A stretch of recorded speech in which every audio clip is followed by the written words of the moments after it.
Hey, everybody. Welcome to the November's book club pick, even though it's now December, of Tales of Starlight book club. Okay, so April is not here, unfortunately. She is under the weather, so she might be in the comments, but she isn't feeling well, so it was going to be just me. But conveniently, Matt finished Iron Flame this morning, and so I apologize because he is acting like a teenager. However, I think it's fun because Matt has definitely like different perspective of things. Also, I am trying. We are in our living room, which I normally don't do things in here because I literally have one dog that's like smacking his lips. I'm waiting for my cat to jump up and she's very vocal. So there's just lots of things. So I apologize, but we're going to try it out. We'll see if the animals and my husband behave. But first of all, welcome. If you guys have not read Iron Flame or Fourth Wing, this is going to have lots of spoilers. So I suggest you watch this later after you've read it, because otherwise so much is going to be ruined for you. I actually struggled with how to like set up this book discussion because so much happens in this book, and it is so much that, I mean, we have part 1, we have part 2, we just have like generic questions. There are so many characters, so if this goes longer, that's okay. We're just gonna roll with the flow. I have questions, but if we just go on a tangent about certain people, we can do that. My dog is literally whacking his tail against the tree. I apologize. Like I said, I knew. So it begins. I knew they can come up. I just don't want them to be loud. I apologize. I was hoping that if I'm closer to the router, I won't have technical difficulties, but we'll see how it goes, because I love my animals, but they are loud and nosy. Needy. Yes, and very, very needy. Brand. Okay. Anyways, sorry. Hey, Tara, ready to chat about this crazy book? Yes. Hey, Wendy. There's so much, and I'm hoping that we can cover a lot of it, but there's no way we're going to be able to cover There's too much. everything. But since we're like bi-monthly with our book picks, I figured we can chat like all of December about all the things and the theories and more things that come up. One thing I will suggest, if you're having a bit of a book hangover, because I know I was, as suggested by a bunch of you, was the Fantasy Fangirl podcast, where they do like their deep dives into Fourth Wing and Iron Flame. It is rated R. There is lots of swearing, but it is so helpful to hear their information that they have, because this world is so new to us, and I still feel pretty lost on what does it mean? What does it all mean? So I do recommend that, because so many of you guys recommended it to me, but I know it's not everyone's cup of tea. But I personally am really enjoying it now. I thought there were going to be too many spoilers, and actually they're wrong about quite a few things. So that made me happy, because I think this is so much more complex than we ever expected. Also, I apologize. My dogs are going to just pace nonstop this whole time. I apologize. Yes, I wish I could control my creatures, but it's like just having dragons, right? You can't control them. They have minds of their own. All the tangents. Yes. I know, Wendy, you and Laura, and there was a bunch of people, and I finally like I listened to it and I did really enjoy it. There's sometimes I don't agree with like anything they say and then they're wrong or then they're right. And I just I love theorizing, but I get so worried that it's going to ruin something for me. But after this book, I'm like, no one knows. No one knows. No one knows.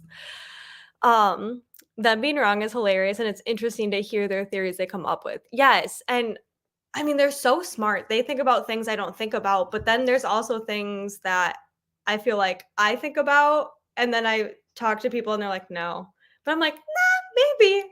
We don't know. There's just so much that I'm learning about it, and that's kind of where I wanted to start with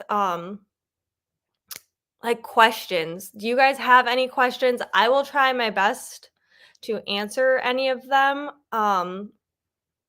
I found some things really confusing. There are just so many characters and learning names and who's dragons and what signets people have. It can be a lot. So I wanted to ask you guys first if there's anything that you would like to talk about that you're not sure if you understood correctly or not. Um, cue my cat. um, So I hear the theories they come up with, and then it gets me thinking and coming up with my own theories. Yes. Or things that they touch on. I'm like, I don't know if that's a big thing or a little thing. And we'll get into that more on one of my questions. My cat is very vocal. I'm trying. She's an adolescent. She is not. She's very old. Anyways, so yeah, what are questions that you guys have? One of the things that I am still trying to wrap my mind around that I'm just accepting that I don't really understand is the ruins and how they create the ruins. Runes, not ruins. Runes. The pronunciation of things is also something I'm learning. The audiobook has definitely helped. But it's still complicated to say certain things. I know that's something that we'll most likely learn about because if you didn't know, there's going to be 5 books total in the Empyrean series is what it's called. So there's 3 more books. And if you didn't hear, it's sounding like the 3rd book is coming out December 1st of 2024, which I'm thankful that Rebecca Yaros is taking time for herself, but also come on. I can't wait. It's going to be really hard. I would like to discuss our favorite Shadow Daddy. Matt loves Zayden too. Is he your favorite character? No, he's not. Oh, who's your favorite character? Violence. Oh, he likes Violet. Actually, I like Imogen though too. He likes sassy females. I'm surprised you don't like Cat. I do. Oh, sorry. This is what it's gonna be. It's gonna definitely be like a marriage standpoint on a lot of this. See, I like Zayden, but he's been doing a lot of morally gray things. Not even. He's beyond that now. He's just done a lot of unagreeable things. Yes. Well, and I get it. It's part of his whole persona, but it's like, dude, give the girl a break. Come on. So, okay. I was debating on like, do I just ask like basic questions or do you guys want to talk about like characters and we just like go through all the characters? Because there's so much. If you didn't know, when Rebecca Yaros wrote this, part 1 was supposed to be its own book. And you can tell there's a huge difference between part 1 and part 2. And the amount of information is just mind-blowing to me. I still love Zayden, but Andarna, I think, is my favorite character. Matt was dying. She's got my favorite quote of the book. Yeah. Okay, so let's get with what's your rating? Like, how did you guys feel about it? I know there's actually a lot of variation in what people are thinking about this. I was easy 5 stars. I think this is my favorite book of the year. I'm obsessed. I thought there was so much in it, from just, like, complex relationships to change in relationship dynamics. I loved that there's so much foreshadowing, which is terrifying at the same time. I loved there were so many powerful quotes. I loved it. I was easy 5 stars for me. Well, I rate a little harder. He will never rate anything 5 stars. I haven't seen a 5-star anything yet, but I gave it what 4.8, I think it was. Yeah, he Um, he's not like a half star. He no, is like 2 of the 10th. yeah. So I had a really difficult time getting into it at first. It was just a lot of in your face information that I felt at the time wasn't needed. Well, I understand now. But it was a lot of new characters and it was just a lot of like what's going on. So I had a hard time through probably the first 100 pages. Yeah. The first 100 pages, and then I got into it and it started reading real fast. Well, there are so many characters that die in the beginning that you're like, "Who is that? Oh, Right, they're I had to go. dead." Yeah, And then you're like, "Am I supposed to be upset? Another person died." And I was quizzing him because after I had read it, I read Iron Flame within like the first week it came out. I finished it the Saturday of the week it came out. I just was consumed. I don't know how people read it in a couple days or in a day because it's so much. And the second half, I do feel like I just got done re-listening to it. I feel like I did miss out on a lot of stuff because it was like 1 a.m. in the morning when I'm just like, what? So it was a lot to process the second part. And I just finished re-listening to it today, but I didn't have my book with me because someone was reading it. But I was quizzing him on all the characters in the beginning because it was a lot, and I know we were trying to jump into a book that large, it's kind of intimidating. So I will say, like, that's a bit of its yeah. downfall. Um, 5 stars easy, 5 stars, 5 stars, but I love world building, which I know is not for everyone. Yeah, thanks to Solus, there was a lot of deaths, yes. It's just like, don't get attached to anybody. But it was also confusing because a lot of them were side characters that were like barely mentioned. And I did think that was a little bit intimidating. I agree. I am very much, I think I fell in love with this book more than Iron Flame, or more than Fourth Wing, uh, because I didn't realize how complex this book was going to be. I really didn't think it was going to be that detailed. And now I'm like, we know nothing. That we have like just a tiny little bit. And if Rebecca Yarros can fit that much into this book, I can't wait for the next 3. And I've also heard theories that, she might write other books alongside this series that go with it. So I'm very much excited for it, but I would have thought like, sequels are always touchy and I preferred Iron Flame. I think this made me fall for the series 10 times over. Like I loved Fourth Wing. It was 5 stars for me, but now I'm obsessed. Yeah, I like this Iron Flame more than Fourth Wing just because of the progression and the amount of, I guess, action that you want to call it. Because there was a lot, and I thought she did a really good job capturing everything, and the way she wrote it was pretty flawless with the transitions. Like everything just jived. It was, I enjoyed it. Yeah. And I do prefer Xaden and Violet's relationship in Fourth Wing probably more than Iron Flame because I'm that slow burn kind of, like work up to it. Like I can't wait for like the enemies lovers trope to like happen, but I don't want it to happen because I like that slow burn. However, I mean, sorry, my dog is licking himself and it's very distracting. He's just acting nonchalant about it.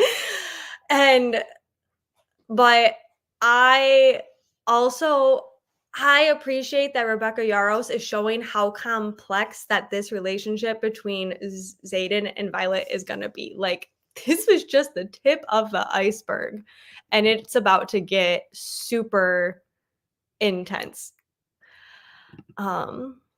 I read them so close together, so it's hard to choose, but I think I liked Iron Flame more. Yeah, I could understand that when they're that close, but at the same time, you kind of get that they're together and you have to wait.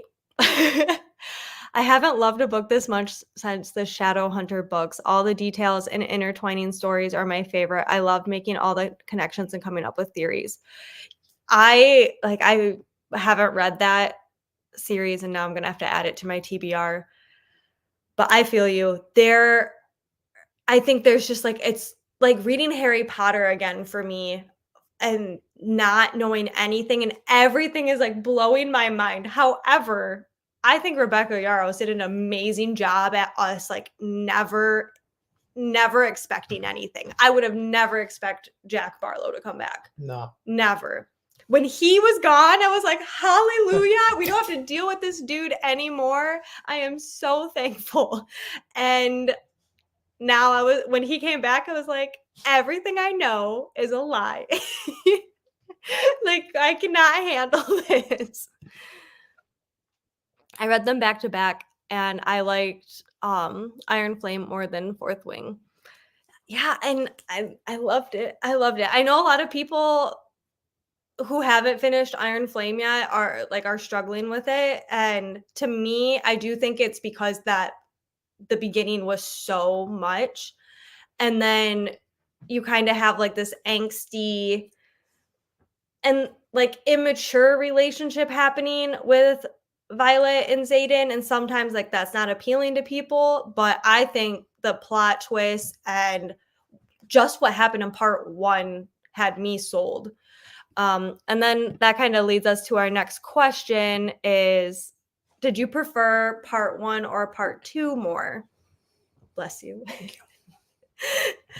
I'm torn on which part I prefer more. Really? I think I don't know. Well, because like part 2, the ending was so much. But I didn't really enjoy the Griffin stuff, but I know it's necessary. And I think that there's so much more that's going to happen there. So I think it was important. But part 1, I thought was like crazy fast the whole time. And when she had to like spar with Dane and even when they came back to Basgiath and Xaden was like, well, this is embarrassing.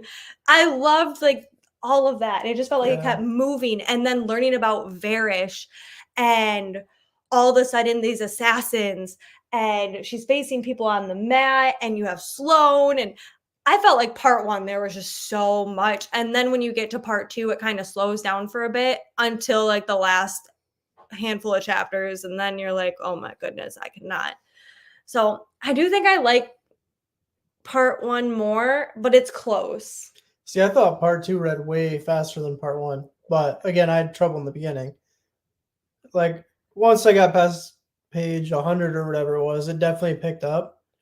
But part 2 was like, bam, bam, bam, bam, bam. Like, there was just so much so fast. It was like, I mean, that one day I read for 3 hours or something. I was just like, I'm hooked, man. Yeah. So part 2 is definitely my favorite.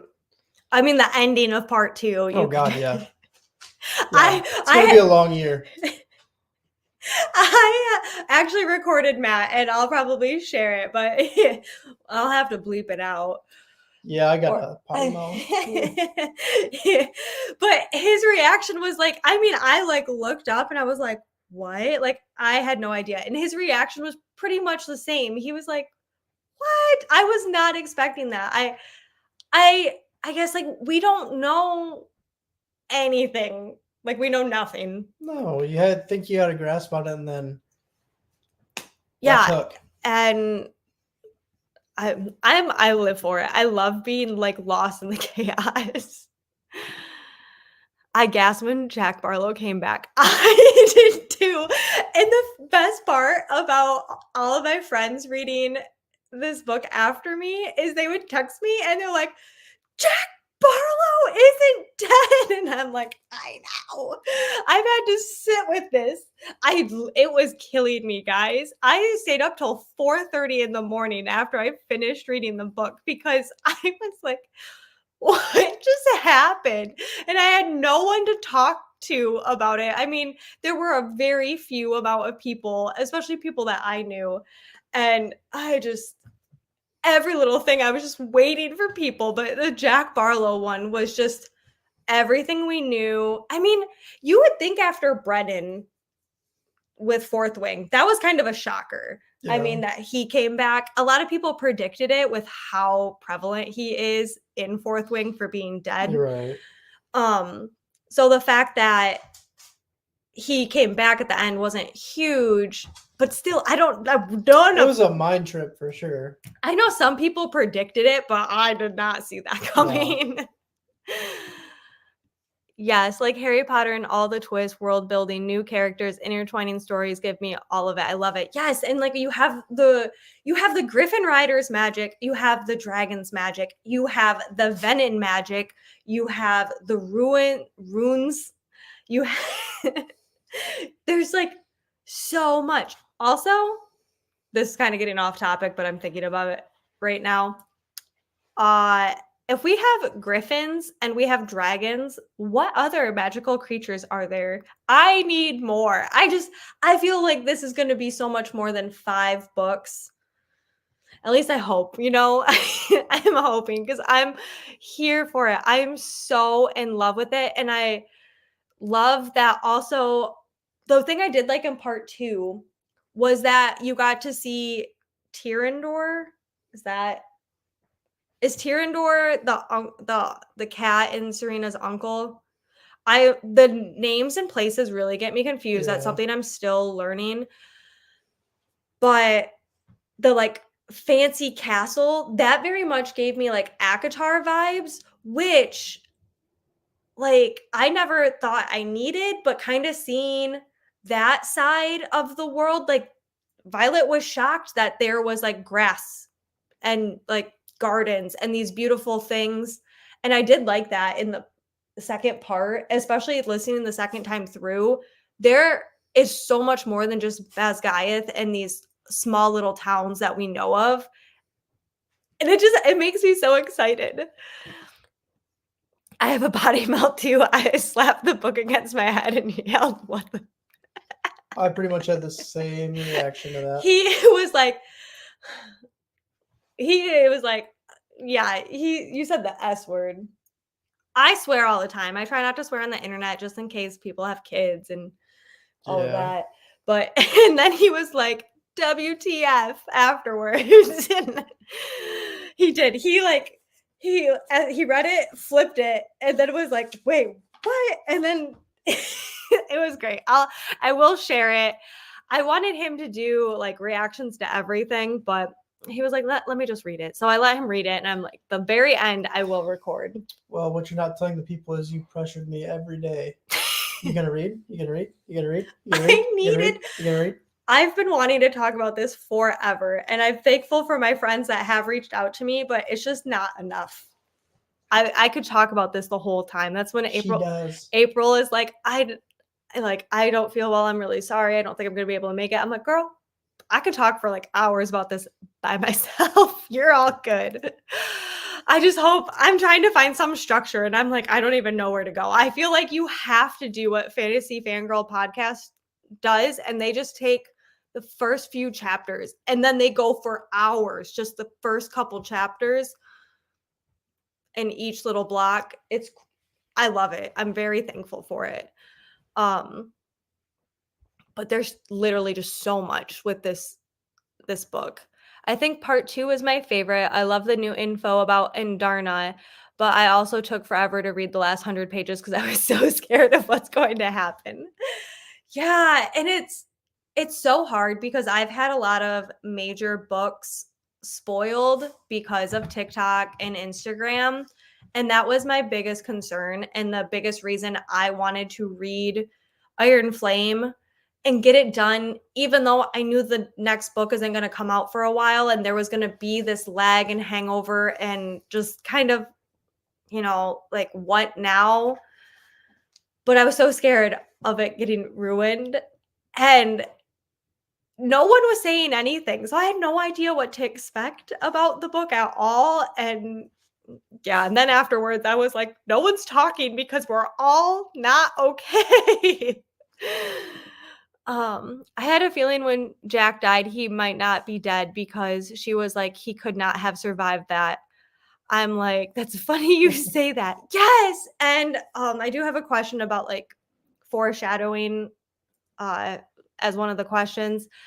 And there is something that's so small like that. You're like, and you don't expect so many things to happen that have happened. Um No. so Matt blocked the dogs from getting up on the couch. And our one dog gets very upset if he's not allowed up. And he's just like, like I told him to just let him up, but then the dogs, the cats, they all fight to be up next by us. So like I said, I apologize. I can't decide between part 1 and 2. I agree with Matt that part 2 read faster, but I don't know that I liked it more. See, I did read part 2 faster. But I do think it's because she threw so much at us in the beginning. She was like, I need to get this info out because if I don't, We're gonna end up with an 800-page book. yeah. And I was okay with it once I just was like, just keep going.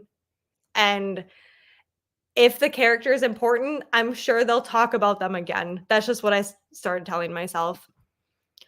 I was swearing a lot. Yeah. Same. I was swearing in my head. I wish my husband would read them. I talked to him about it anyway, even though he has no interest. He married me. He knew what he was getting into. Yes. And honestly, I wasn't expecting Matt to like, he started reading ACOTAR and he's only read the first 2 and he's like halfway through the third one. 3/4. He's taking his time on ACOWAR. I'm burnt out, man. Anyways, because he reads really fast when he does read. It's either like all or nothing. And I was really happy when he said that he liked them. So when I read Fourth Wing, I was like, I really think you'll like Fourth Wing if you like ACOTAR. And he does. And I'm just thankful that I can share it with him. And he only finished today. So then I'm like throwing all this stuff and he's like, let's wait for the discussion because he's already getting burnt out with it. But he was folding laundry and then had an epiphany about like, oh, what does that mean? And I'm like, see, this is how I've been for a month. It's not been a month, but almost. It's been almost a month. I'm just glad you guys are here with me. One of my questions was, are you okay? I cannot tell you. I mean, obviously, like, it's a book, but my stomach dropped when we find out that Xaden is Venom. Like, my stomach just absolutely, like, I felt like I was on a roller coaster and I just bottomed out and I was free falling. I wasn't expecting that at all. And now I'm just very confused on what does this mean? Well, where does it go? Yeah, like, There's a and lot of questions that are unanswered, Rebecca. that's in his when he finally finished the book. Matt was just like, like dumbstruck. He just like stared off. I was like, Rebecca. And he's like, we're not friends anymore. And I was like, don't say that. We still love her. But and that's why I think I love this book so much. I have not felt so emotionally tied to these characters in a long time. I mean, Liam's like death was so hard for me. I cried, and him coming back in this book was just like, what is she doing? Is she just playing with us? And then that ending, this huge cliffhanger. I could not sleep well for a couple days. No, I'm not okay. I'm sorry, Laura. We're all here for each other. I am also a bit of a masochistic person when it comes to books and stories, only because I know that this isn't the end. If this was the last book of the series, I think I would be sick to my stomach if it would have ended like that. But because I know there's more coming, I'm okay. Like, that's what I just keep telling myself, but I don't know how okay I am. I'm okay because he's still alive.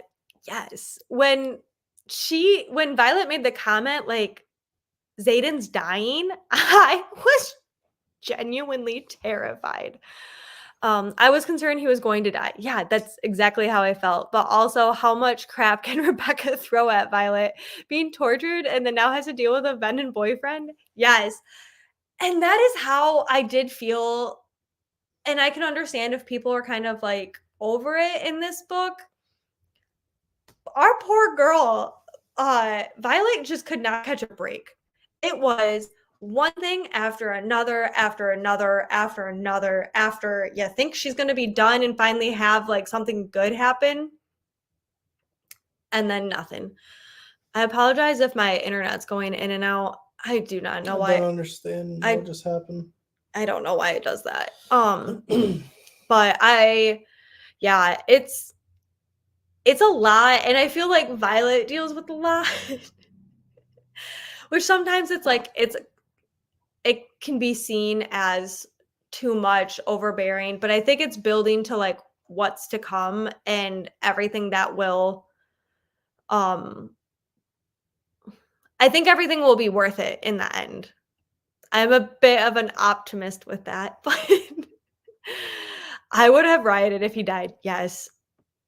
And it was so scary. And I think that's like what was so scary about this book is, and we'll get to our next question with that, is what foreshadowing stuck out to you? Do you know how many times Xaden said, "You will be the death of me, Violet"? Like,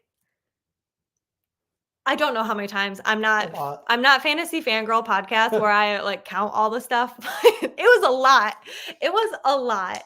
And to me, that was terrifying. And I mean, in a way, he has died. Or has he? Or is it more? So when I was re-listening to it, I was trying to jot down notes. When my first time reading through, I could not annotate. I just wanted to read. I did not want to pause. And then I was hoping I'd be able to like go back and annotate, and I wasn't, but I was trying to take notes. But there was so much like their relationship where they talk about like they're each other's gravity, they're holding them down, which I don't know if that plays into the Venom literally had Xaden off the ground. I thought was interesting. When he's like sucking his power away from him, right? Like he had him off the ground. So I found that very interesting that Violet and Xaden kept on saying like, "You are my gravity." Well, and then that happens because that goes back to the quadrant. It goes back to what the writers learn. What's the one thing that's always constant while writing? Gravity. So that's like the way I think it was. Hey, you're my gravity. You're my constant. That's how I took it too. But isn't it interesting that the Venom take Yeah. power from the ground, but then they have Zayden up in the air? Right. Like, how do you not take a little comment and think it's not something more because she has done that to us in the past, you know? Something else that stuck out to me, which these are all just like theories, obviously, like I'm just guessing at because we have no idea at this point, is when they're talking about the second signet of Zayden or the marked ones, they made was it Sloan made the comment that you get a second signet or you go mad. And I think it was kind of crazy that not only did they say that, how but this all okay, let me just get it out. How okay, if you don't channel a second signet and like your first signet gets stronger, then your second signet, like if you don't manifest it, then you go mad. I saw that as Zayden's losing control. His love for Violet is got very possessive and very like he kept on saying, "I you make me lose my control." Also, because he's an intrinsic, which a lot of you called it. That went over my head. I was not a. I was hoping for like a fated mates type bond, so that's what I was thinking with it. But when people are intrinsics, a lot of them go mad, and Zayden has been able to keep this a secret, but he's losing control with Violet, and obviously he lost control and went grabbed into the power and became Venom because of Violet. And like, I don't know if that's him losing control or if that's foreshadowing to like, he's going to go mad more because now he's Venom. Um, that was something that stuck out with me. The I will not die today. I love that mantra, but that also kind of terrifies me that something like that's going to happen. Yeah. Anyway, did you have a certain thing that that you thought was foreshadowing or could be foreshadowing? No. You probably did at some point. I'm sure I did. Okay. Yeah. Okay, but then did I miss a comment when my internet went out? Or are you just swearing at Dane? This happened last time where I missed comments because my internet went out. So I'm sorry, Wendy. I'm terrible at catching any foreshadowing. Well, I feel like Rebecca Yarros makes it like you're like, is that foreshadowing? Is that foreshadowing? Is that foreshadowing? You cannot trust anything. And so sometimes it's easier to just be like, that's Sure. how I was. That's how I was in Fourth Wing. And so when I started listening to Fantasy Fangirls podcast, I was like, "Oh my gosh, no, no, no. They are looking too deep into stuff. Like I don't want this to spoil stuff." And that's how Matt is. Matt looks for every little thing. He's like, "Oh, that's what that is." Anytime we watch something, he'll be like, "That's who the killer was." And then it's ruined for me. And I was so scared that that's how um these theories were going to be for me, but now I'm like, we all know nothing. We Yeah. can just guess. I think someone is going to go mad or has gone mad. I don't personally think it's Zayden. Maybe his grandfather did. Which is true because this was something that I really did not pick up on, but Fantasy Fangirls did. Was that Zayden's grandfather, was it, died while in the quadrant. So if he might have gone mad right away, that could have been a reason. I don't know. I think I do. That is my one thing that I'm like. I think so. Zayden is not going to be a good guy. I don't think he is going to be a good No. guy. Um, I think he's gonna break our heart a little bit before he builds it back. I'm here for it. I love that, but it kills me at the same time. I also have to go ahead after you read that. Okay. Nolan talking about the difficulty of mending a soul made it clear to me that he was working on a venin, but I thought it had to be a student that they are at college, so I guessed it was Jack. Yeah. So before I got to it when Nolan was looking raggedy, I made the comment to you like You did. he's working on like venin. Yeah, he's working on someone that died. Like that only makes sense that it's now guarded. You know, every time any of them see Nolan, he's raggedy. I did make that comment right off the bat. Like, well, and I knew he's working on something that is related to like a soul or something. And I mean, I was like, something's going on, but I had no idea it was gonna be Jack Barlow. No, nothing Jack Barlow. But I didn't. Because I made it really apparent, like, oh, it's taking weeks to get mended on certain stuff, or Months, or certain like small things people just were naturally healing, and so you knew something had to be happening. Yeah, and honestly, there's so much. That's why I was like, this is gonna be like the longest discussion, but also like the craziest, because it's just, how do you structure so much information? It's a big book to begin with, and you can't stay in your airspace. What do you mean? You don't get that reference? Is it Top Gun? No. I have no idea. In the book, they say you have to stay in your airspace.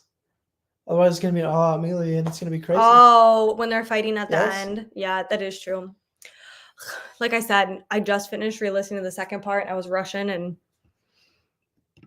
he's quoting stuff that he just read today. But then maybe not. I don't think there would be 3 generations bonded to the same dragon. Yeah, it's so true. I thought Violet was going to turn venin because of the dreams. So is their bond that strong that he was projecting them? Okay, we were discussing this because this was something that they brought up on the Fantasy Fangirls, where this is where people are like debating. A lot of people think that Zayden, because of his intrinsic powers and kind of what he did in the throne scene where he let Violet read his mind, that he's projecting the dreams on her. And I think the venin want both Zayden and Violet. It has been stated multiple times that they are like a power couple. Well, they're the strongest riders of their years. And like them together are extremely powerful. And I think they're having separate dreams because, I did not write that down.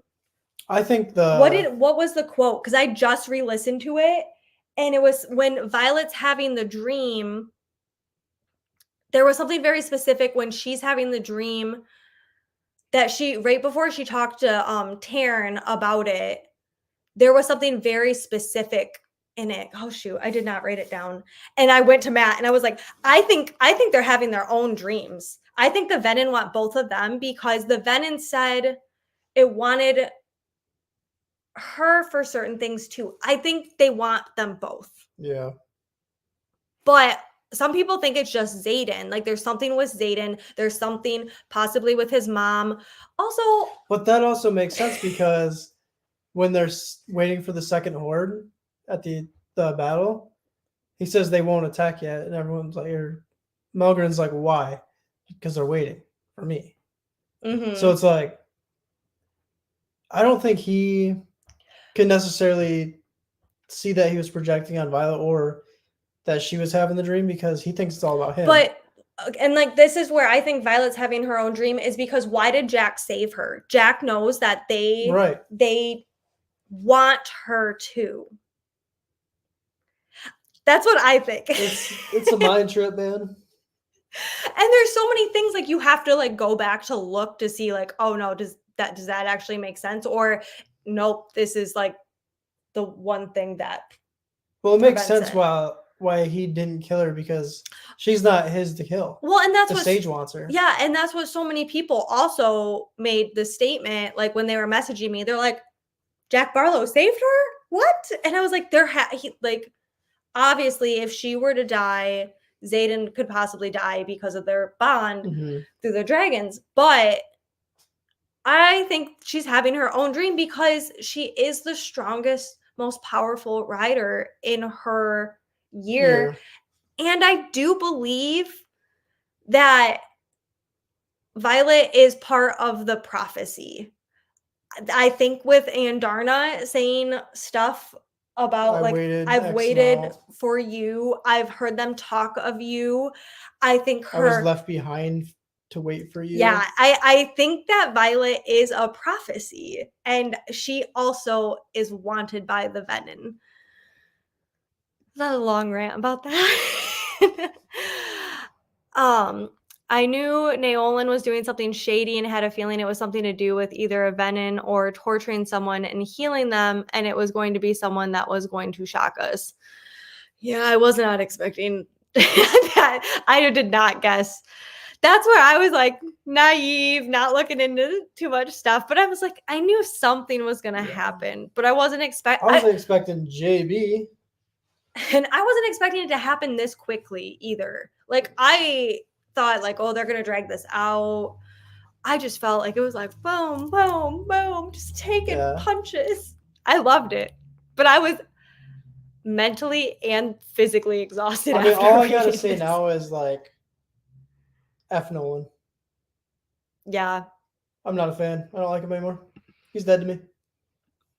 I 100% think the Venom want both. Yeah, I don't think I could understand where, you know, some things get like gray and that maybe Xaden doesn't realize that he's sharing this stuff with Violet, but I think there's more with their bond still that we don't know. I still have like kind of my heart set on fated mates along the lines of like there has like Violet's a prophecy and there's something going to happen. But I love the fated mate thing. Unpopular opinion, they're not fated mates. Mommy set it all up. Okay. And then he ended up falling in love with her. So it's not fated mates. I know you love that thing, but when you like, so I reread. Well, I read. You haven't read Xaden's point of view yet. Nope, it'll probably be another month. He probably won't. It's only a couple chapters. That also, their relationship just like went fast to me. Oh yeah. Like, so to me, I'm like, it's fated mate. I know. That's why I very much. I'm like, okay, he's obsessive, he's controlling. She's just a lovesick puppy. I mean, I get it, but at the same time, I'm like, there's something. Well, okay, if why didn't he kill her under the tree that night? Okay, I'm gonna. Sorry. Because he could read her intentions. I know. Also, okay. One thing though, dragons are mated and bonded. I'm just saying, I still have. Okay, so clear this up for me. Sorry. So, if Violet dies, Xaden dies, right? Mm-hmm. But if Xaden dies, does Violet die? Yes. That is the whole complete circle. Yeah, that's why it's scary to lose either of them. But it's because of their dragons. Right. They say it's because of the dragons. Right. But I think it's more. I'm gonna die on that hill. No, I'm not gonna die on that hill. That is just something that I hope for because I'm a lovesick puppy when it comes to that kind of stuff. I want it to be destiny that they were supposed to be together. That's what I'm hoping for. I agree on the separate dreams. The Venom are described differently in each of their dreams. That's Yeah, true. and so I understand where people are coming from, though, because I do think we're going to learn more about that. Was some issues I had with Zayden is I actually did not make that a question I was going to ask. I am a Dane sympathizer. Oh God. I cannot believe that you just said that. Okay. Gross. This is what I love about like fantasy and complex characters and complex worlds. I feel like every character has good and every character has evil, and there's so much more than cut and dry. Mine is Varish. He was pure evil. No. Everyone's morally But gray he had a villain. He probably had like a villain story, right? You know, Right. we just don't know about it. He had his Snow, aka like the Hunger Games, like you know, all that. Like he had that. We just don't know it.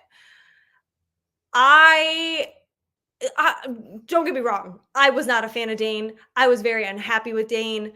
I wanted to kick him in the balls just as bad as anybody else. But I did not think that he was going to be on the side of leadership. I wasn't expecting him to flip that quick. But he made the comment that I have not always read you, like all of that. And Zayden said he has never used his powers.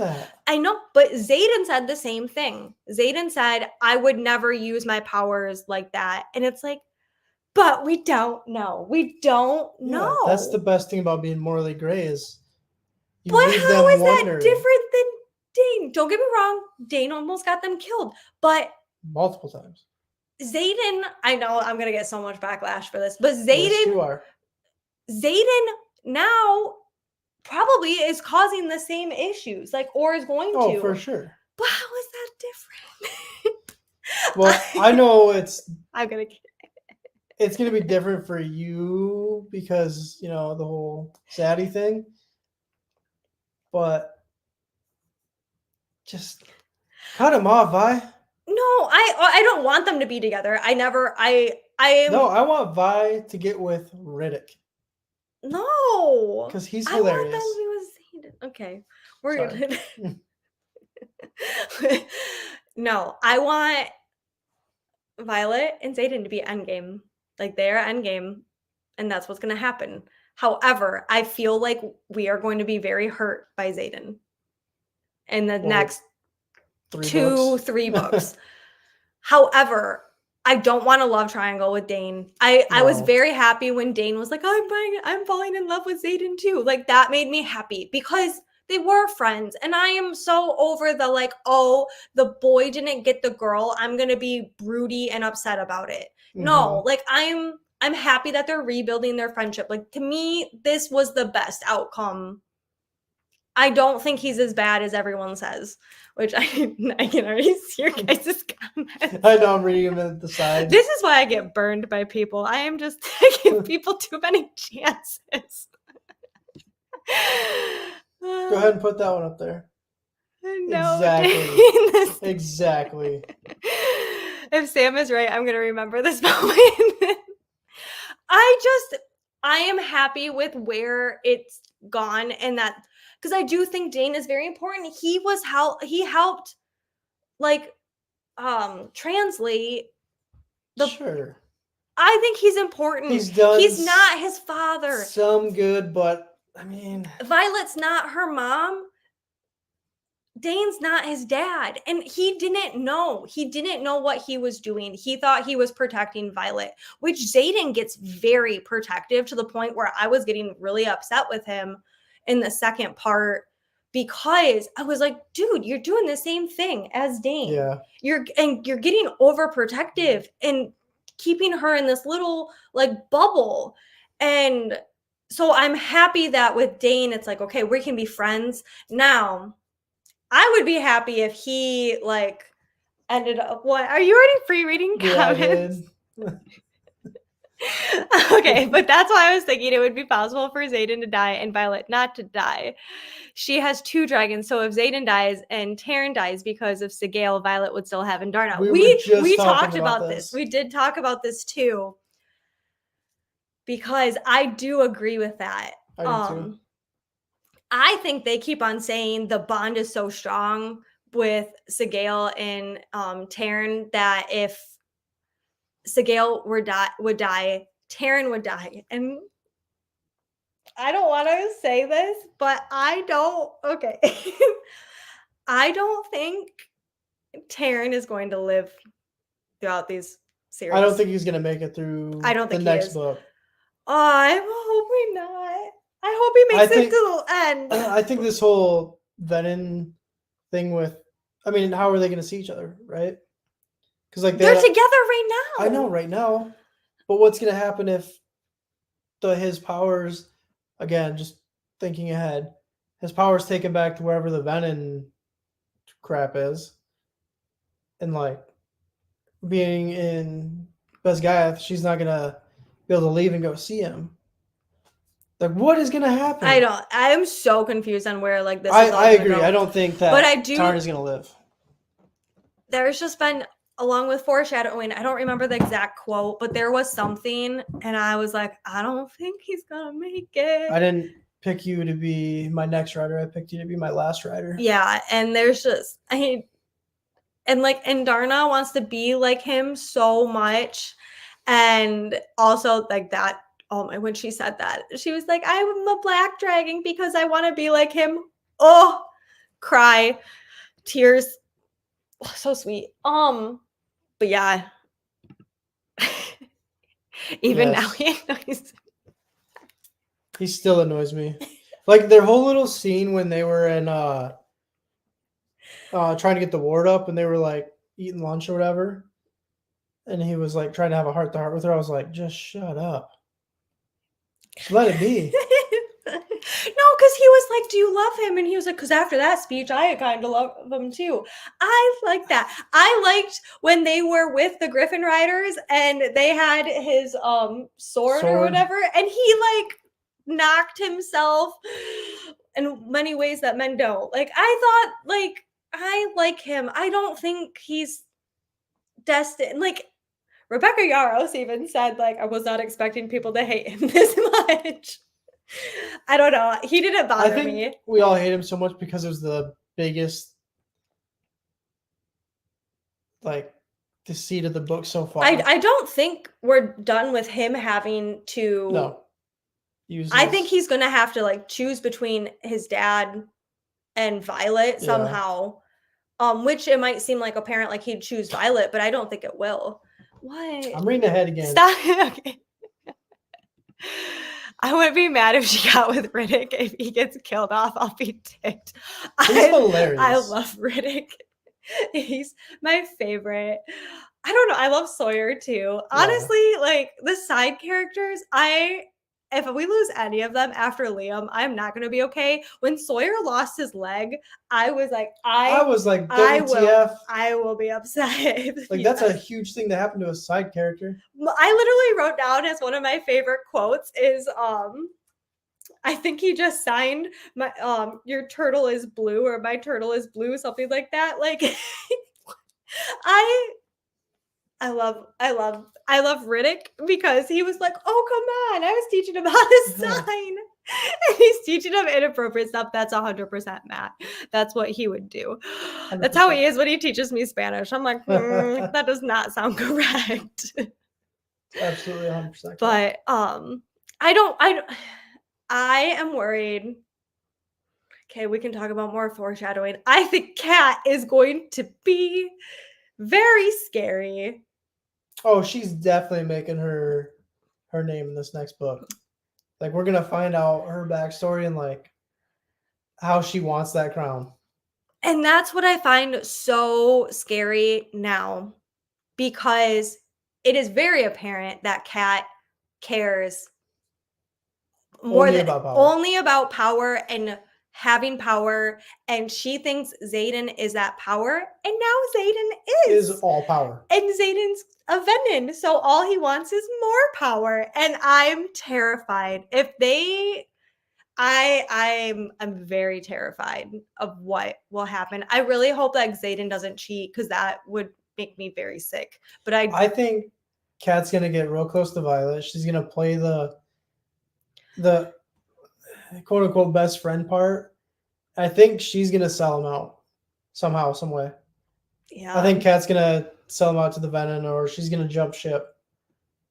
yeah, I'm scared. Yeah, where did this go? Riddick. Things just pop in my head sometimes. Riddick is gay. Rebecca confirmed it. I thought he was bi. He's whatever he wants to be. I thought he was bi. Whatever he wants to be. Do you know exactly? Yes, I know what that means. I think it's hilarious. I just don't. I hate him.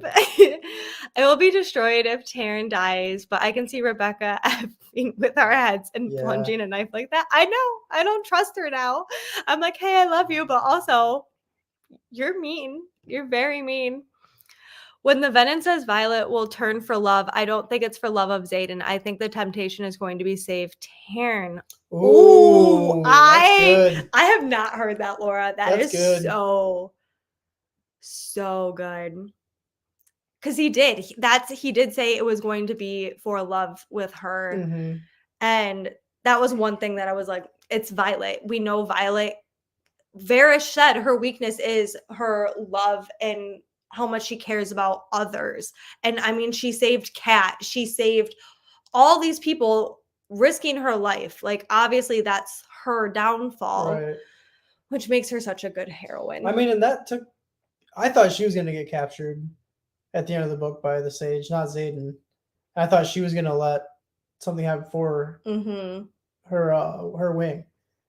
I thought she was going to make some deal to save the wing. Yeah, I could see something happening where Taryn goes to like protect Violet and he gets killed and he's dying, and that is such a good.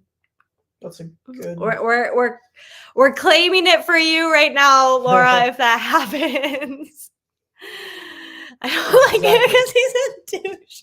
Douchey.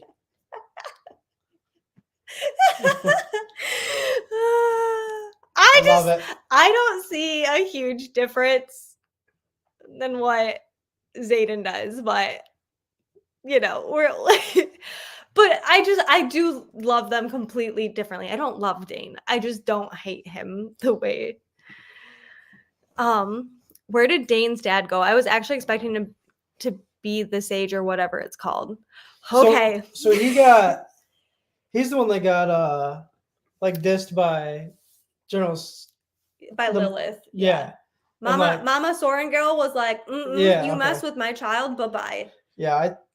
So he's like, that is where I'm trying to understand the geography. And even when I look at the map, I don't understand it. I know he had to go farther away. However, was he stationed in Soreth or whatever? I don't remember. I do know the reason that they went back to Basgiath is because they knew they didn't have anyone. Everyone was stationed at one of the other places because they thought that was going to be attacked, but it wasn't. So I think that's where he's at. I don't know how he fits in with all of this because obviously leadership knows about the Venom and the Wyvern and everything. And I have no idea if he is it. I don't trust anyone now because this was one thing I had to do with Matt. He was not reading the little excerpts at the top of the page. It was like 3 chapters. And I was like, you need to read those. They're very important. And the one is from Lilith or it's to Lilith saying like there's no cure, we can't find it.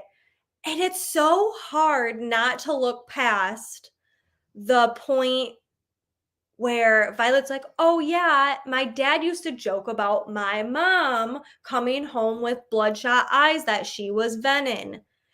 Oh yeah. I just like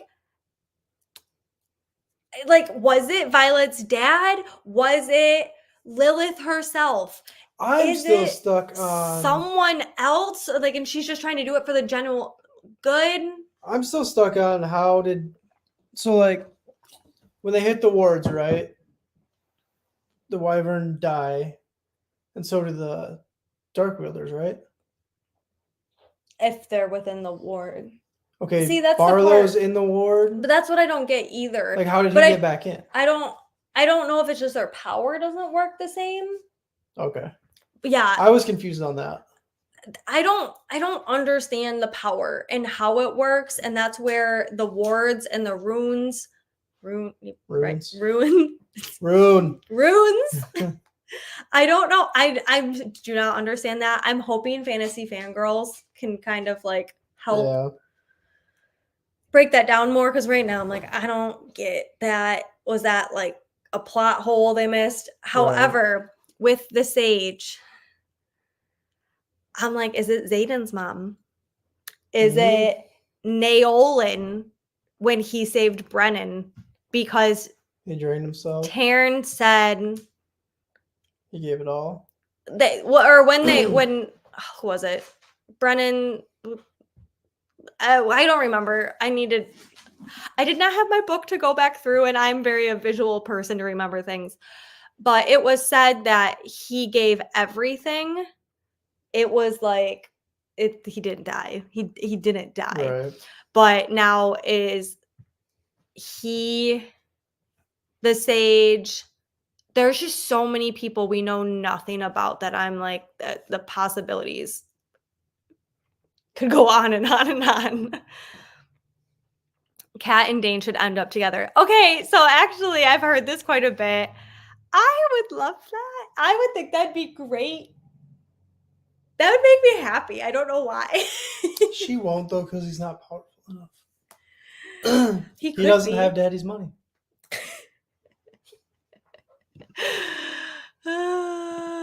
Yes. It's not what he does, it's how he does it. Yes. I do agree. Like, it's not the same. However,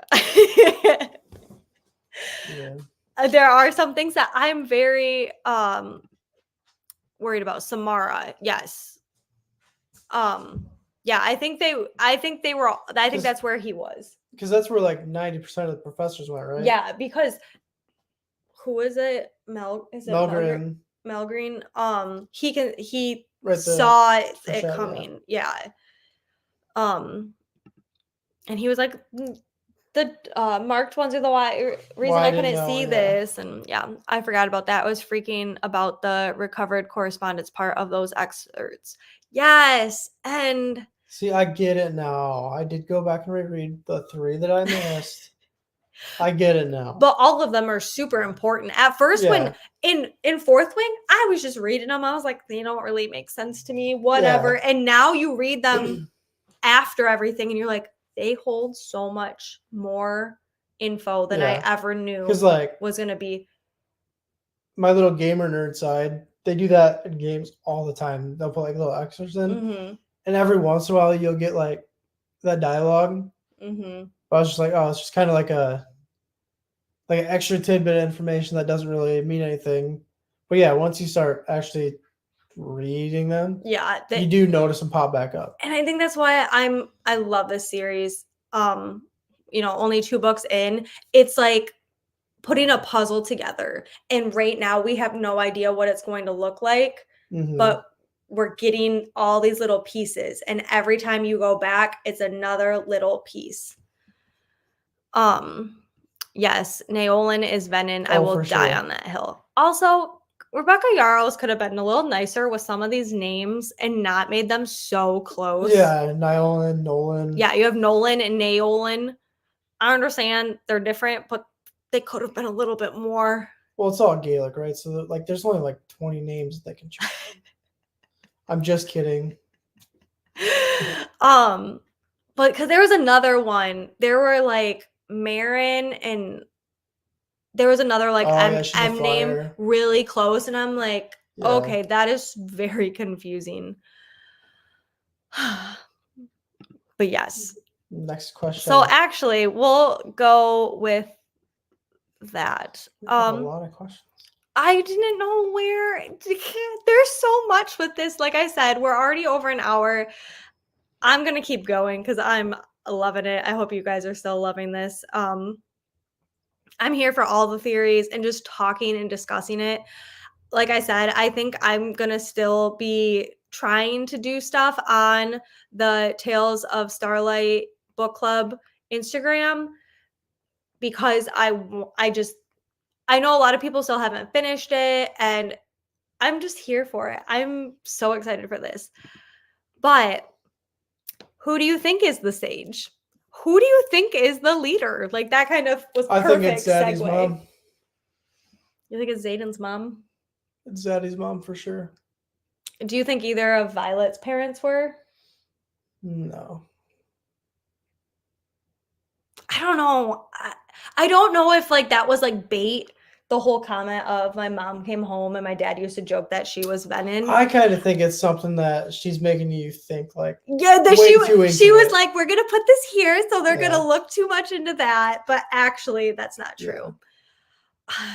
Yeah, I don't know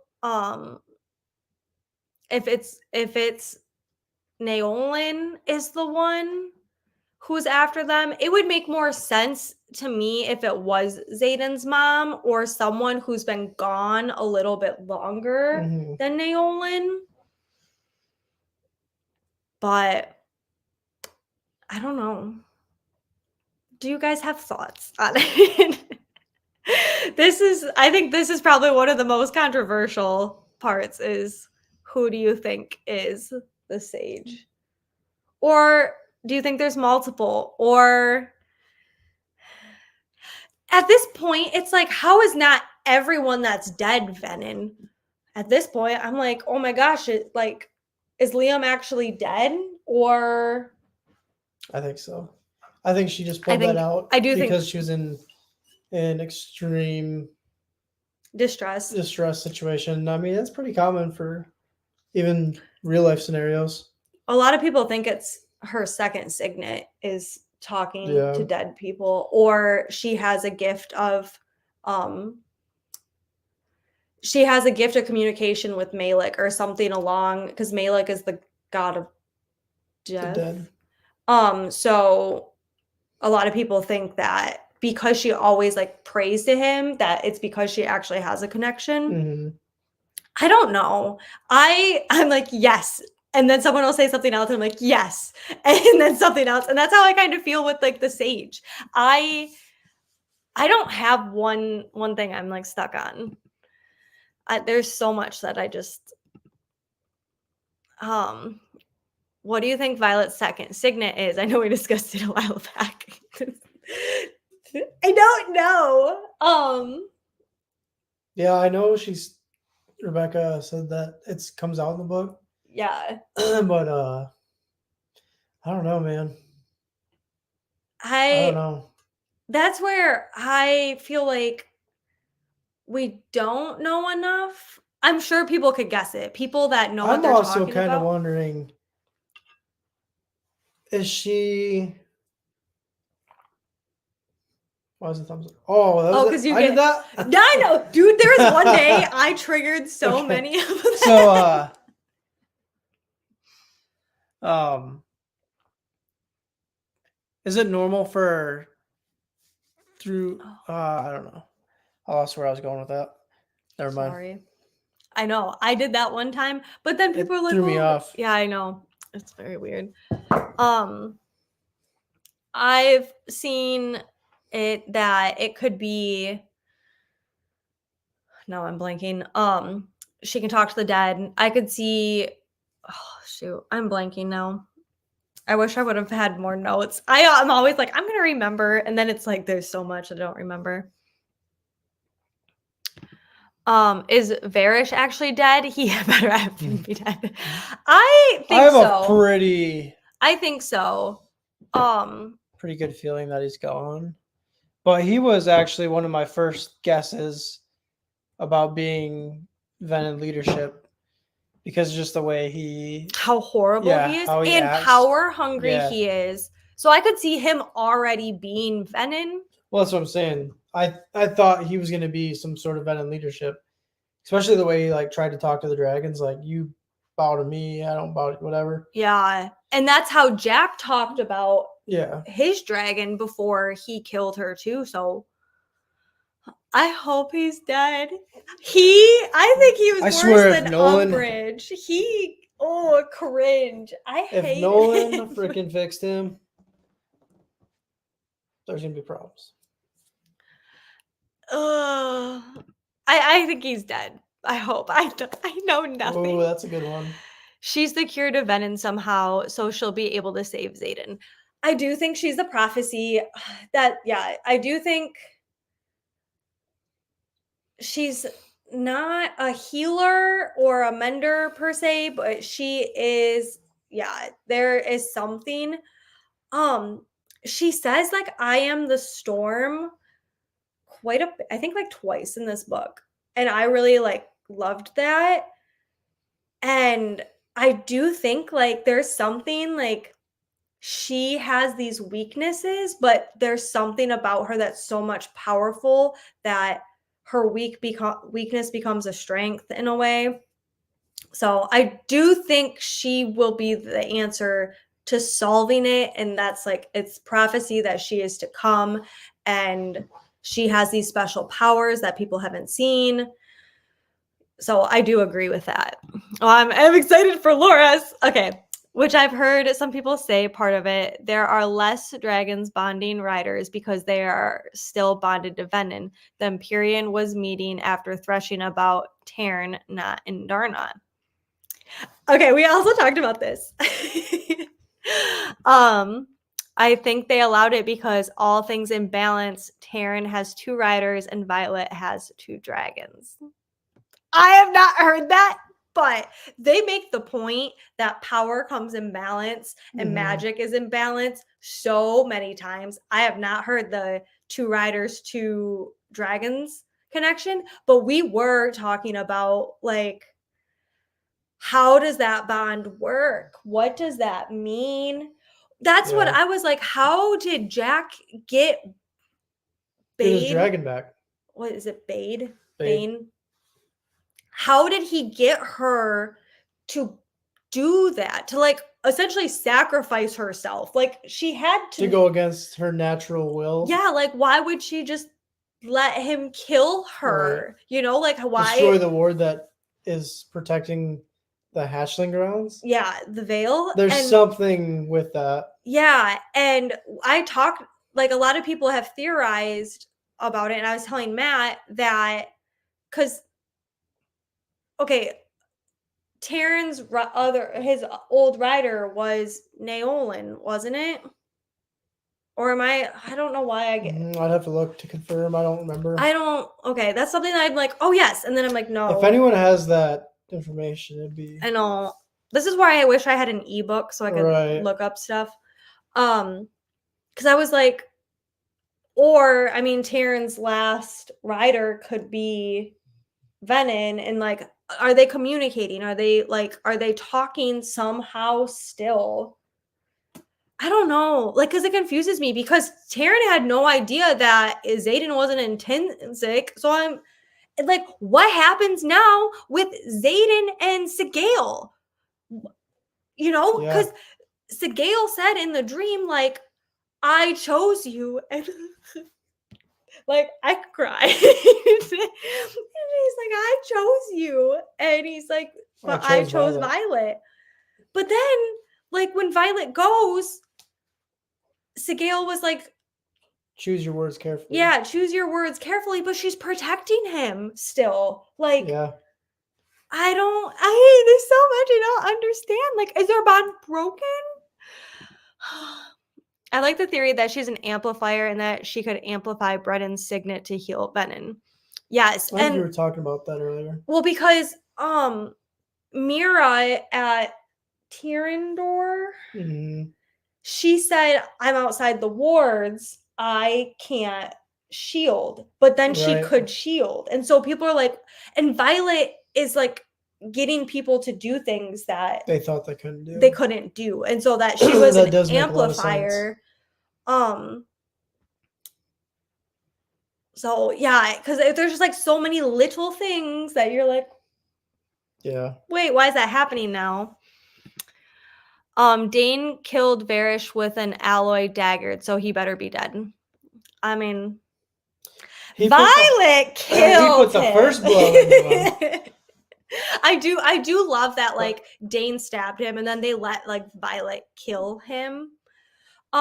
Which also, if you're Venom, would you carry an alloy dagger? I mean, you wouldn't Like, you know what I per mean? se. So Why would you carry something that could kill you? that's what I Like that's what that's your I one weakness, and you're gonna carry. that's what Yeah. I'm saying. I think he was controlling her with Venom power. Yes. With Jack Barlow and his dragon, yes. And that's what to me is very scary. Yeah. Like if he can make that. Cuz he was like, you think that you're like your power, the dragons are the powerful ones, we're the powerful ones. Like he forced her to sacrifice Right. herself. So what does that mean with Sigil? Yes, Naolin was his last rider. Okay, Okay. that's where I'm like, yes, okay. That's where it all makes me very scared. um, yeah, okay. And then when he makes the comment that he'll be the last, or Violet will be his last, I'm like, that's not the foreshadowing I Right. want. Not what I want.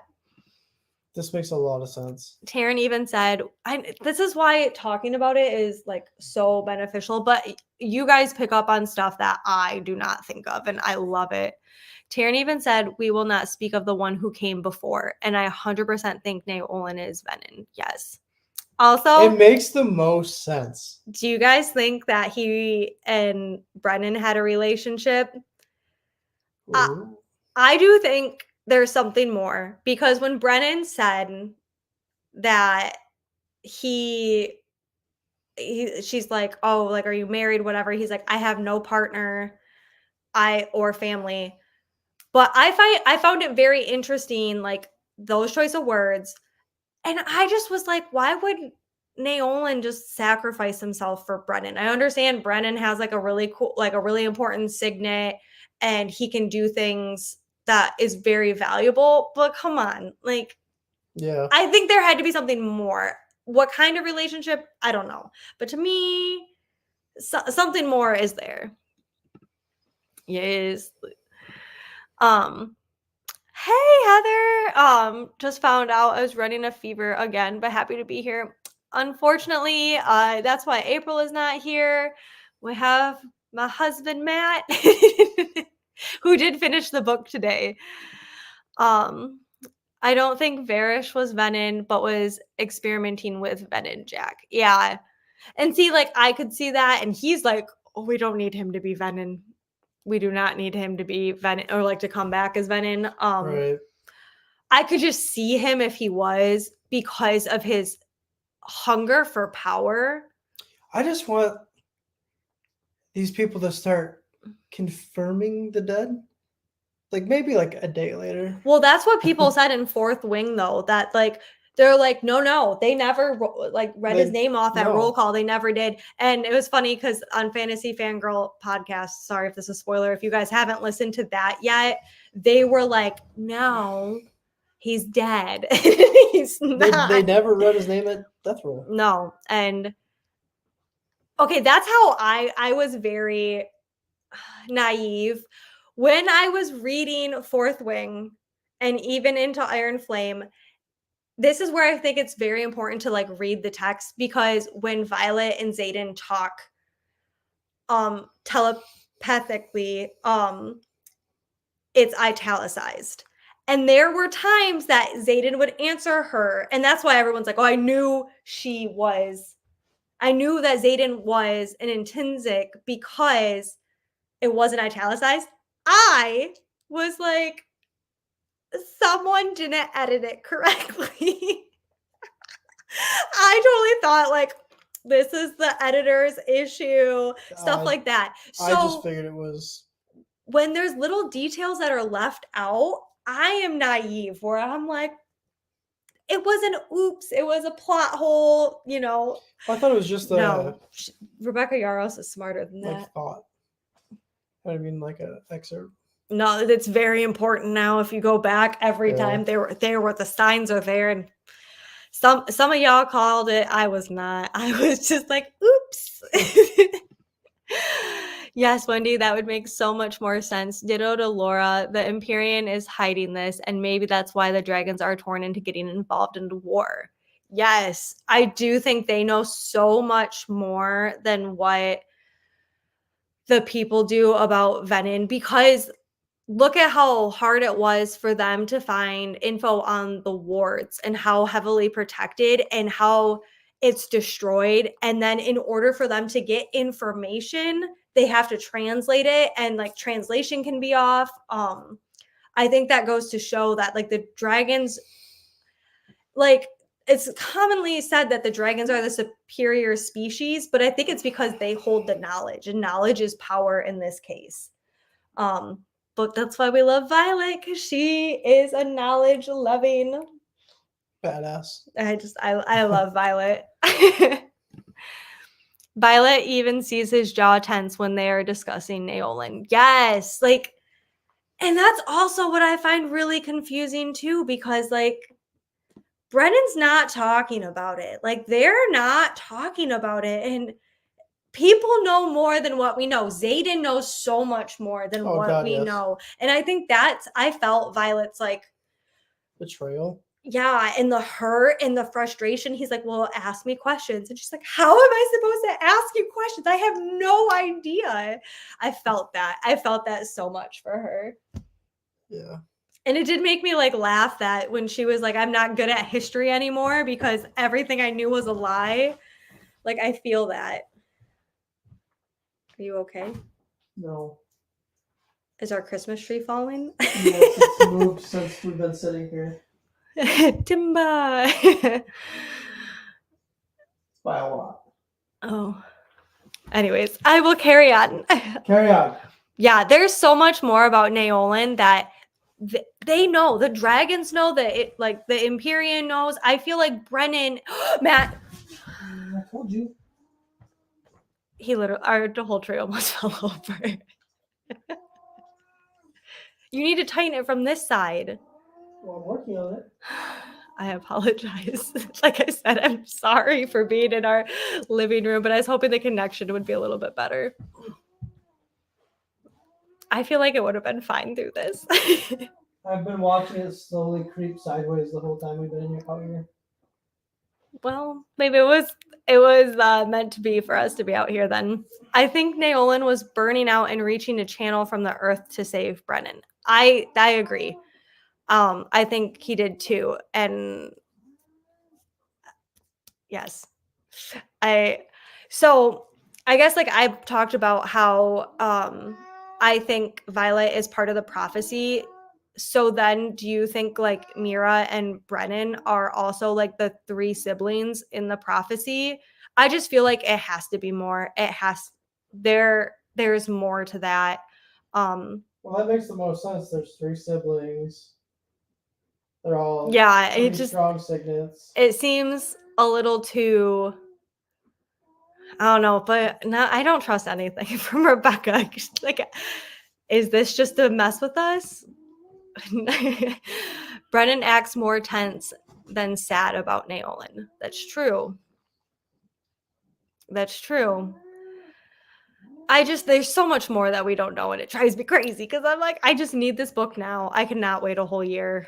It's gonna be so hard. I am for all the other series right now. Because it's been hard. It's honestly, I just started reading ACOTAR. I'm on A Court of Frost and Starlight, and I'm just struggling to read anything right now. Because I've just been thinking nonstop about this series. You jumped and I jumped. I thought our whole tree, we normally don't put nice ornaments on our tree, and the one year we do, I was like, there goes our nice ornaments, and they're at the top so the dogs don't hit them, and I just thought they were going down. Okay. I have more questions, so if you guys, like I said, if you guys aren't here for it, you can hop off. I'm gonna keep asking because I'm all about it. I mean, I have one that I'm gonna ask here in a minute. So let's get to like good things. Like, what were some of your favorite? I feel like we're theorizing a ton and we're talking about like all these little details. Like, what was your favorite? One of your favorite scenes? I have a ton, but I personally loved it when Sawyer is trying to learn to sign, and he signs like your turtle is blue, or that's what Violet's like. Oh, I think he just signed that. That made me laugh so hard. I don't know why. Like, I loved it. I loved some of the dumb, like, immature jokes that the boys had. Riddick is, oh my gosh, he kills me. Oh, back to Justinia, though. This was something Matt and I were talking about. I took it as all scribes sign, because to me, you're like in a library, you need to be quiet, so you should just sign. But then people were saying it's because Rebecca Yarros is so great at writing in people that have different challenges and disabilities, and like that it's just Cinia. This is where like sometimes I'm like, oh, scribes don't talk because it's a like they're there to listen and they're there to observe. But I do think the one scribe that's with them during with the infantry, I do think she talked, didn't she? And she was like, I'm not here to talk, I'm here to watch. I'm not here to interact, I'm here to But did she talk or did she sign? I think she talked. She said, yeah, I'm not here to interact, I'm here to and report. that's something at first I was like, oh, scribes just, I thought all scribes signed.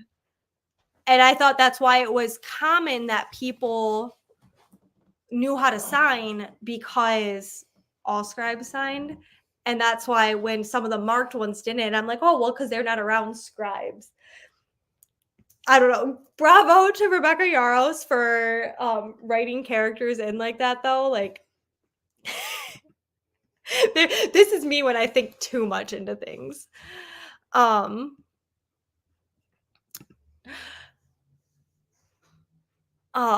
I can't read. It has consumed my mind. Girl, I'll feel you. It's hard because I just want to read and discuss these books more than anything. I've been waiting for this. It felt like forever to be able to talk about everything. And Darna being super sassy is my favorite. Same. Matt, every time he's like, even halfway through the book, he's like, I am here for teenage and Darna. Yeah. She's hilarious. She's hilarious. I mean, teenagers in general annoy. They really annoy me. But in the book, because it's not real, it doesn't bother me. But like, if a real teenager was to say that to me, I would lose it. Yeah. But I love her in this book. Well, and you're cheering for her, and normally you're like, yes, do that, because we don't like the person that she's talking about. I loved when Violet shows up at the outpost for the first time and Xaden is in the ring to earn leave time to spend with Violet. Yeah, that is true. And then he ends up, because she could only be there for a little bit, he ends up splitting his time anyways, even though he won. He said he only needs the time that she's there. So 12 hours. Yeah, like, I do love Xaden. He has some nice qualities. He likes Xaden. I do. I was like, you are Xaden. He's nicer than what he comes off as, which is just how I feel. And I loved all the friendship squad moments. Yes, the Iron Squad is so good. And I love how Rhiannon is just so supportive of Vi, like no matter what. Yeah, she had every right to turn her back on her. And I loved how Violet had kind of that character growth where she's like, oh my gosh, I haven't been doing this to Xaden, which I want Violet to be like smarter than that too, where she's just not blindly falling for love, you know, where she wants to question him, but there are things like she obviously isn't going to know. And it's like, yes, you're dating a very morally gray person. You're not going to know everything. But the way that Rhiannon and the squad had her back, oh, yeah, I loved that. I love the Indarna and Taryn dialogue. The snarkiness cracks me up. But Taryn is just, I love the way he's like the old her. granddad that's just like, he's so good. Oh, here we go again. I know he was like, why did I do this? And then he's just stuck with it and he's just eye roll at everything. I thought all scribes signed, but that would be really cool if she just put it in representation. My dad is deaf, even though he can't sign, and deaf representation makes me weepy. Yeah, so that's what I took it as. And then I actually heard on the Fantasy Fangirl podcast that they're like, oh no, that was cool that they put the representation in there. And I was like, oh, I did not realize. And I've worked different jobs with people that are deaf, and I just think it is cool like to see the representation, because normally you think like people are deaf, they don't get to speak, but Jacinia has so much to say. She's so intelligent on how she sees the world so specifically, and the fact that Sawyer was willing to learn to sign just so he could talk to her, I loved that. And also when Sawyer lost his leg, all I could feel was like, poor Jacinia cannot keep a guy. She just keeps all the ones that just get snatched up during war. Right. Because that terrified me. Because wasn't Jacinia and Liam? Yeah. So that's why when Sawyer came in the picture and Sawyer started doing all this stuff, I'm like, I don't know. I'm having I don't know if her and Liam were actually an item, but I know they alluded to it, but I know Jacinia was sad. Like, could you imagine finding out like he passed? That would be so upsetting. But yeah, that's what I love about these books too. The representation on so many different levels is, I absolutely love it. I liked the venom in the box, and V kicking ass. Anything in Darna and Taryn's response to her, we do not eat our allies. It's like the perfect quote. I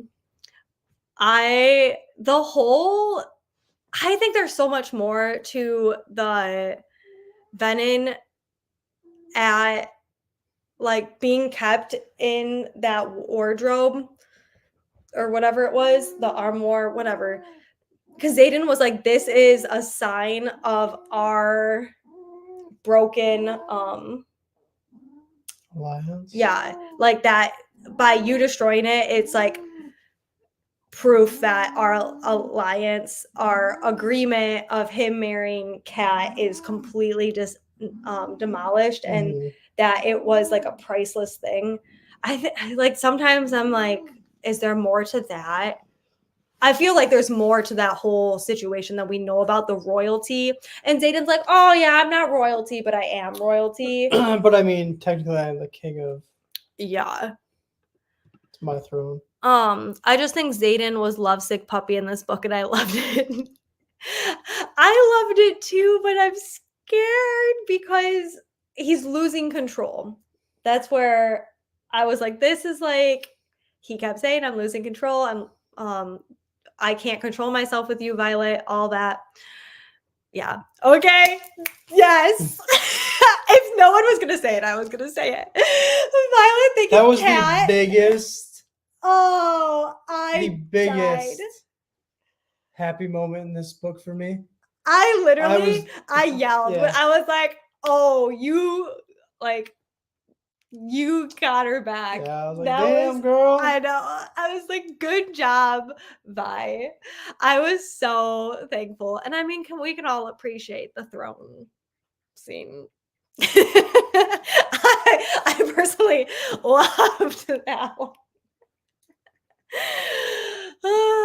But yeah, like that's I wrote down so many stuff. And Violet like finding like I am the power is me. I am the storm. Like she's so many times like would quote. I do have like a thing if there's specific quotes that you guys have. Next one. It's right below Oh, that one. this kind of goes along with foreshadowing. But there were so many things that I think that's why I love this series so much and I love fantasy because even though like yeah, we're not fighting dragons, like we're not fighting venom.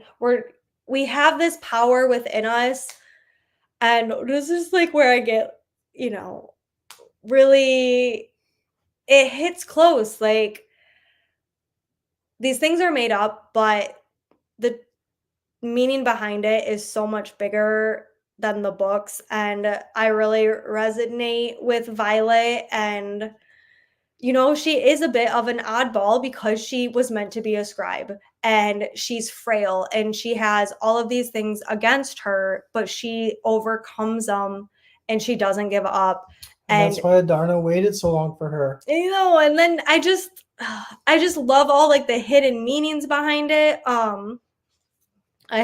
we do not eat our allies. Oh, I breathe fire now. And like Matt Cat, that's I just like love that. I don't know why. I just thought it was hilarious in the time that she said that. when Indarna says you are mine. um and then when like Indarna also was like I wanted to be just like him, just like Taryn. Those are my quotes that I like just listening back through. I just felt like there were so many like really powerful ones are like I will not die today. I love that. Like, you know, like there's so much with mental health. I mean, this takes it more like Literally. literally dying. But like, you know, being killed by something, but I just love it because you can use it with mental health. Like, I will not die today. Like, and every day is another day you make it forward. And I just love it. Like I said, like we talked about representation, whether it's disabilities or your like relationship preference. And I love it. I just love that there's so much representation and we get a feel of we're all so much more and we matter and we have so much more power than we know. That was also one of my favorite quotes is like one of the excerpts was like no rider has ever like experienced as much power as what they're capable of. And I think that like holds true with everyday people. There were so many. Like I cannot get over this book. I literally am obsessed. Um, every girl's dream that thrones me. It was so good. And I'm so thankful for Rebecca Yarros for putting that in. I didn't catch the foreshadowing or whatever in it, but I melted when Indarna's quote about waiting the 650 years for Violet, you're unique like me. Yeah, and I do think there's going to be so much more with that, but just her saying that was like, oh my gosh, my heart is melting right now. Well, I have a thing that goes along with that. Is do we think that what happened to Adarna's others when she said they left her there or left her behind? And then B, is she like some kind of royalty? Is she? I think she's royalty. Because she's what, the only one of her kind as of right now, yeah. Mm-hmm. So And where did they go? I think they were. I think they were killed, and they left her behind because they knew she was the last of their kind, and she needed to be protected. And I feel like, or they went to the venom side. but that's the one thing though, is like, I don't know if dragons are venom because they're, or wyvern, because they're not, because the wyvern are created. Right. So, but are there dragons? That our tree is tilting again. I told you. Because it literally started like this, and now it's going like this. We put it up yesterday. I know. It's drying out. But I do think she is some kind of royalty, whether that's because she's the eldest in her den and she's the only left of her kind of thing. But she is special. Like, we don't, even Violet's like, I've never heard of this type of dragon. What is, like, so there obviously is something special, which along those lines, like, what do you guys think about Andarna's color? Like, I love that she can change color. I was very upset when she was no longer golden. I was very upset. But the fact that she can color change, that made me so happy. There's so much representation of it feels forced. Yes, I love it. It's just, that's just how it is. It's like the real world, you know? I mean, if Jack had left to go be with Venom, would his dragon have gone with him? Yeah, see, we're very confused on that part. I don't, and like, but he could control her enough to kill her. Right. So, like, are some of the dragons being controlled by the venom? Are you? Yeah, you're gonna get the. I have to. I know it's gonna fall. Yeah. We'll probably wrap things up pretty soon here. No, you're gonna push it over. No, just let me do this, please. Don't mansplain this to me. I'm a strong, independent man. I can do this. It's gonna fall. It's falling. Do you know what's one thing constant, guys? Gravity. And when the tree's going this way and you're messing with it on this side, it's gonna go that way. Just putting that out there. You had to use that against me. I did. Oh, now I'm just getting like jittery giggles. Angsty. Yeah. Oh. Well, now it's leaning the other way, so maybe it'll be good for a hot second. That's the only thing I don't. He always has our tree center drilled, and we do not have the tree stand that like it goes up to hold it in the center. It's only the screws on the side, and I don't like this kind because it moves too easy. But well, then the problem is we don't have all the screws for the base. Oh, we're missing like 2 or 3. So I think we will find out so much more in book 3 about Venom. I think so too. I hope so. Because it's so hard. It did not go down. It did not go down. It was like, I have a whole coffee table in front of me. There was nothing I was gonna do. I was just gonna watch it go, but it did not go. Luckily, my ninja skills are pretty fast still. And unfortunately, Zayden is our ticket to learn more about Venom. Yes, except I don't trust him. He already has so many more secrets that I'm like, what are you going to keep now from us? Matt lost his airspace. Oh, gosh. These are things that people wouldn't understand now if we said out of context. I've never had a real tree. I'm not sure I want one now. It's all just our base. There's better bases, and we don't have a great one. So along with like book 3, what do you think is going to happen in book 3? I think, like I said before, that we aren't going to like Zayden. I think he is going to be even more morally gray, and I think he is in for a ride of his life. trying to deal with this power, and I don't understand how it's going to work yet with them. I'm hoping we learn more about Venom. I hope we learn more about the Empyrean, because there's so much with that we don't understand. And he's messing with the tree again. Anytime he twists it, it just like the whole thing shifts. This is why we normally buy plastic bulbs. It looks good now, but it's scaring me that it's so wobbly. We'll just do one spot. What do you think is going to happen in book 3? I think it's going to be... move closer. So I think it's going to be very heavily based on Zayden's side. I mean, obviously there's going to be a lot of vibe, but I think there's going to be a lot more of Zayden's side of the story. Well, people ask for more of Zayden's perspectives, and Rebecca Yarrow said that we can't have his side because he has too many secrets still. Mm-hmm. And one was like the intrinsic. Mm-hmm. But that scares me too. He has one of the most powerful signets. Yeah, he's got both of them. And now he's bad? Like, does he still He's got the perfect making for the best villain. No. I'm worried. I've told a couple of you, I don't know if you guys have watched Buffy the Vampire Slayer. I love that series.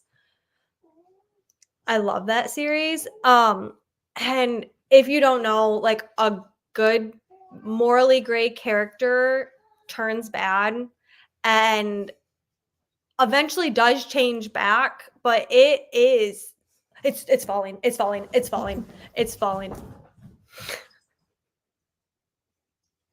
Can we move it back in the corner? This year we're like, let's put our tree in front of our window so that we can show it off the window, and normally we put it in the corner, and I'm so sorry. We made it so long with no issues. But so, like, along those lines, I do think we're gonna hate Zayden. I do think he's going to do some very questionable things that we're gonna not like him for, but it's because he's Venom and he can't control it, you know? That's what I think anyways. Yeah, Matt said he can't control the tree. Yeah, you guys, he lost his airspace. Who freaking knows with Rebecca? I know. Waiting for the crash. It's like slowly when it goes. That's the worst part. It's locked in. It's just... Laura said, I think it's going to get so bad before it gets better, and I just hope we can recover from Zayden's choices. Yeah, and Kat scares me because she wants power so badly, and I'm like, I think even though her and Violet have like a little truce, that girl scares me. She is going to do a lot of things to change it. I want more Sloane and Eric. Oh yeah, Eric is one in like the second half. Was he there? Did he? Yeah. So, but it was so like, he was protecting Brennan. It, like, you know, we just didn't see that. And I do think it was kind of interesting how jealous Zayden got of Violet wearing Bodhi's jacket. And I kind of thought it was interesting how much Arik was protective of Violet.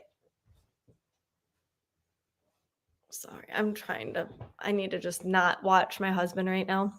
I think his character has so much more potential for a heavy plotline. I agree. I think all the royalty, everything, there's just so much we do not know.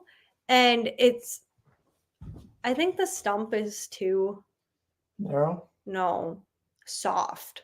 Well, I'm trying to get it drilled in. I'm sorry, guys. We're gonna leave it there till we're done.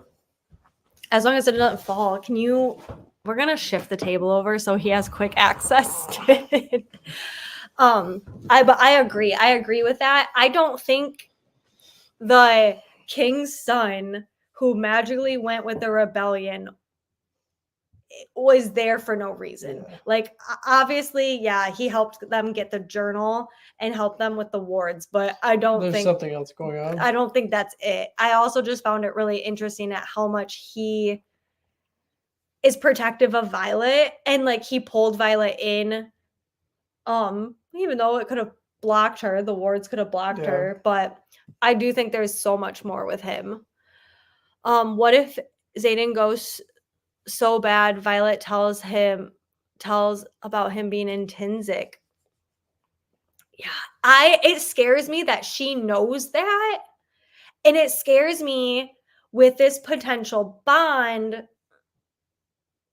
with Taryn and possibly Naolin or with the Venom of some kind. Or even Dane. Like, what if I would not be okay if Dane did that? I would not be okay. I would not defend him at all if he did something. I can't believe you're defending him now. I'm not defending it. You did earlier. I said I don't. Everybody watching, she defended Dane earlier. I don't. What he did was wrong, but he did not realize that Violet was going to potentially die from it. He didn't know people were going to die from it. He thought it was war games. Everything he knew was also a lie. Anyways, I'll get off that little soapbox. But anyways, what if? Do you think there will end up being a power struggle with Violet and Xaden? I didn't think about that. Honestly, I could possibly see something like that happening. Yeah. I could see something like that happening. I don't think things are going to go great. What is that noise? Water. Do you have the sink running? Oh my god. Boiling water. My husband has ADHD and sometimes he stresses me out with Oh, look how humid it is in here. Oh my gosh. Anyways, once again, apologize. I do think there will be something. Especially with how strong she's becoming. Mm-hmm. And I think Violet is meant to be stronger than Xaden. I think she's going to be like the most powerful thing that they have ever seen. Yeah. But I think Xaden now being so powerful and Venom, that I definitely see something like that happening. I just hope Kat is not one of the things he does. Agreed. I will be heartbroken. I will cry. I will feel that in my core if that happens. I hope she's not that mean, but I don't trust her.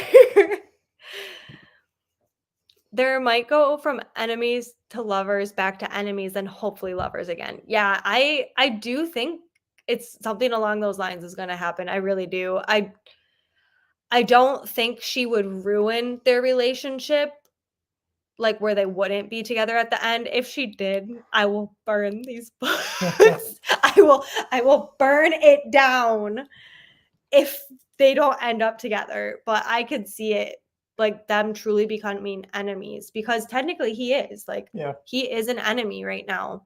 We just don't understand how much of an enemy he is. He also said no king has ever been a rider and he doesn't want to be king. So I feel like he's going to be king. Yeah, that's how I took that too. Because you're like, well, that was blatant foreshadowing that's going to happen. I'm Team Matt. Thanks, Wendy. GFDD. I think she's strong enough to leave him, but I don't want her to. I know. And I think that will be a choice that she has to make, that'll be like on the verge of destroying. And kind of like what Laura was saying, I do think it might have to be with Taryn. Like I think it could be Xaden and Taryn. Because oh my gosh, I still don't understand how Sigale was like, I chose you. And he's like, but, I chose Violet. And like, I don't understand though, because when Violet, it's a dream, but I'm assuming it's like a flashback. But I don't understand how Sigale was like, choose your words wisely, or like, choose your words carefully. But she was like still protecting him. And so I'm just so confused at so much. GFDD. Matt dropping the fantasy fangirls. He doesn't understand it, but I will say it, and I said how much that the fantasy fangirls hate Dane. And Matt's like, I don't understand how you could support him. Okay, it's God effing damn it, Dane. Did you want to say it? No, but I thought you could have at least done the real thing. It's God fucking damn it, Dane. Thank you. Sorry. Fantasy Fangirls Podcast is rated R. That's what it stands for. All I ask is the truth from you. Oh my gosh. Anyways, we're gonna move on from that. We kind of already talked about this. Like, what talked about that a lot. Yeah. Did we miss any of them? I think we got all of them. Yeah, we got everything but JBP. Yeah, I mean, there's so much with this, guys, and I thank you guys for hanging out this long. I knew it was going to be a longer rant. Well, I did not, but it has been fun. And you're still, so much is fresh on your mind, but at the same time, you're kind of like overwhelmed out everything you just read. I'll probably reread some parts because I know I flew through it pretty quick. Yeah, I don't think I'll reread it like by the end of the year. But I do want to sit down and like have the book with me and read it and annotate it, which we should just buy another book so I can annotate it. I don't like ruining my nice copies, and I don't want to ruin How about you do like the old school in school where you write the page number down? Well, I think I'm gonna book journal it, which I was hoping to do and I didn't. So writing in books, you crazy? Even though I have highlighters that erase with heat, I just can't. And my tabs don't stick on there. I don't know why I can't ruin my good books. But there's so much. I'm here for it. If you guys still need to talk about it, if you listen to the Fantasy Fangirl stuff and you have new ideas, please message me. I think I'm going to try to do more fun stuff like the month off for the previous month's picks on our Instagram just to keep it going. Because I'm living for this, and I know a lot of people are living for Ruthless Vows. So, there might be some spoilers. I'll try to like make sure if you haven't read one of the books yet for our book club picks that there'll be a warning if there's some kind of spoiler. But I want to start doing more fun stuff. We might change up how we do discussions and next time. I just have a lot of ideas, and I'm so grateful for you guys being here. I know I'm bummed April isn't, and I'll get through your comments, and then I'll announce January's book pick. Okay. Oh yeah. Make sure you listen to the podcast though. It's Fantasy Fangirls Podcast. At first I was like, I'm not digging it. It's going to spoil too much for me. And now I'm in love. So I appreciate all you guys that have recommended it to me, even though I was being such a brat about it because I was like, I don't want to. I don't want it. I'm not going to like it. And now I love it. You guys were right. They dive so deep into the books on the podcast. It's great. Yes. And there was so much I did not understand about like just like the structure of Basgiath that they did such a good job of explaining. And they go into hours and hours of explanation, which I wish we could do that. Like even 2 hours has just not been enough to touch on everything that happened in this book. So if you need your fix on Iron Flame, definitely check out Fantasy Fangirls podcast. I'll try to tag them on our Instagram. It is rated R, and there are spoilers. Like the TikTok, God, effing damn it, Dave. Yes, but Dane, because he's a crap stain. And I do like how they have Dane the Stain merchandise. It's so funny. Always buy more books. I know it hurt my heart so bad for Matt to read my first edition.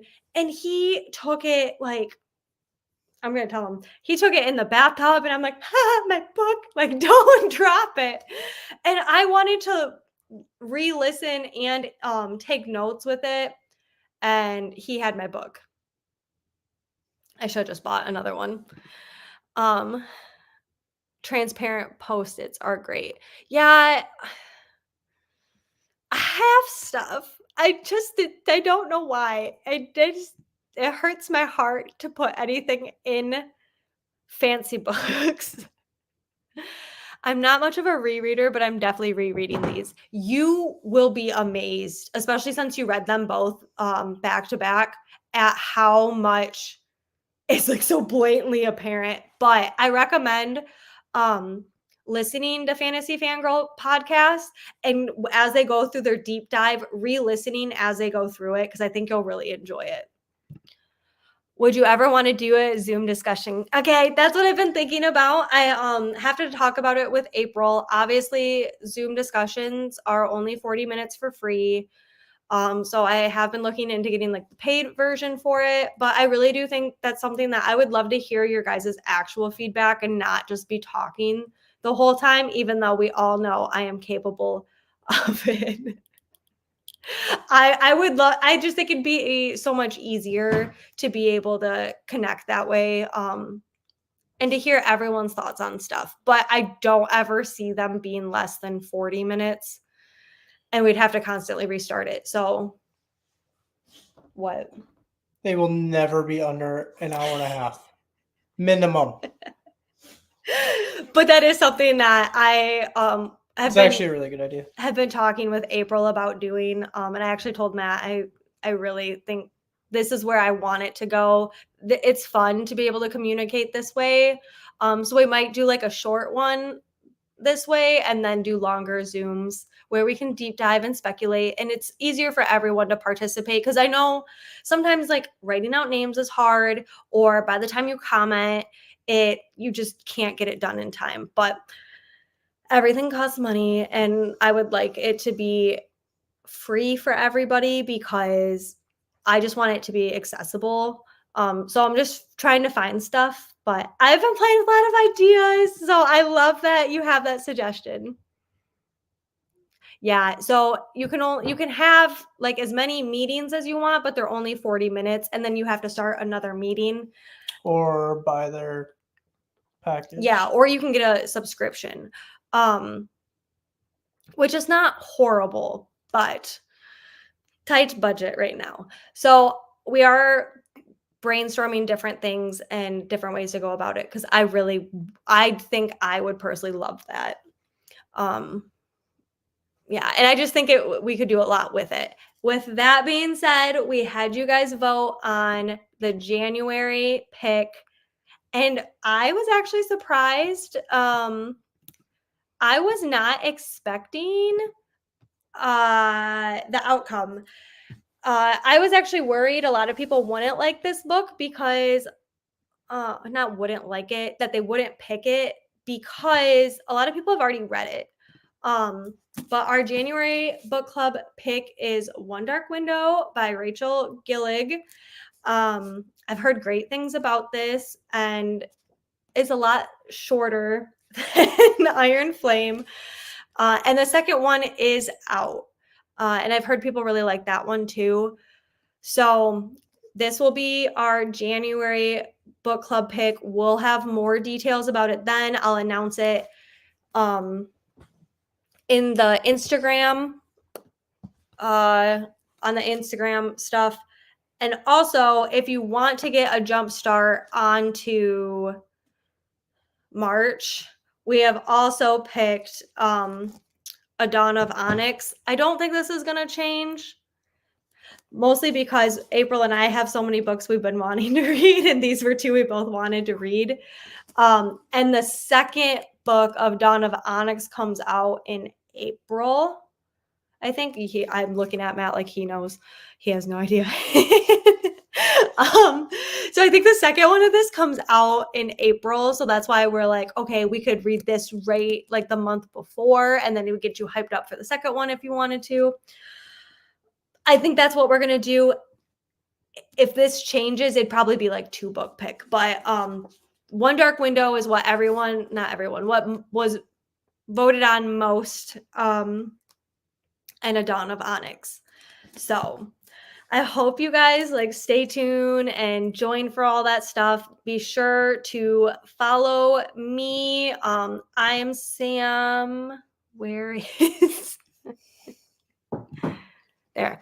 I'm Sam. Tales of Starlight Book Club is the book club. If you want to follow me on my Bookstagram, it's A Spark of Sam Library. And April, who is typically my co-host and not Matt, sorry, is Tis So Sweet. We're the co-hosts, and this is bi-monthly. I really, really, really appreciate you that you guys have joined. Google lets you meet for free for more than 30 minutes. Interesting. I'll have to look into that. I didn't know they had. I mean, I'm not surprised that Google has something, but everyone uses Zoom. I thought it was interesting that Vi said that she was learning to love someone and not wanting to be with them, foreshadowing. Bum, bum, bum. I think that's exactly what that is. Oh gosh. Yeah, I am scared, but I'm so here for it. I love the pain as long as it's not like that's not how the series ends. I can't handle it like that. Woo! You just got that on audio? Yay!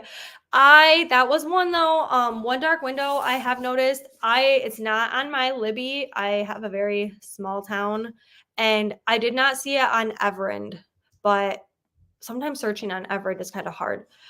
But hopefully it gives you guys enough head start to get it checked out, to request it, to get it. Yeah, that's what I was thinking. Yes. Yay, I'm so glad that you guys are excited for it. Facebook groups have video chat rooms. I didn't know about that. I didn't know that either. I appreciate this so much. You guys are awesome. Yeah, we really want to make it more accessible, and my internet is not always great this way. So if there was other ways to do it, or you can all join and we can just all get to know each other more and really discuss our books. Actually have a conversation. Yeah. And it's just easier. I know it's hard to type. So that's something I really want to like geared more towards. So I'm going to do my research. I should have Laura. Laura's a Ravenclaw. She's probably has all the research already done. She's like our little Violet. She knows all the things. I definitely am going to have to look into that. And I appreciate you guys so much. So I will see you next time. I will be doing sprints on Saturdays again for the most part. Coming up the rest of this month, I think. I miss you guys. Thanks for being here, and I will see you around. Bye. See ya. Oh, I think it'd be so fun to be able to talk and discuss. Yeah, It'll be a lot better. I think it'd be so much more easy. Bye, guys. I appreciate you guys so much. Laura said thanks for joining, Matt. He's Always like, a pleasure. He's like, I'm never coming back. Oh, I'll be on once in a while. He's off right now, so maybe he'll be here for One Dark Window. We'll see. But take care, guys. Love you. Bye.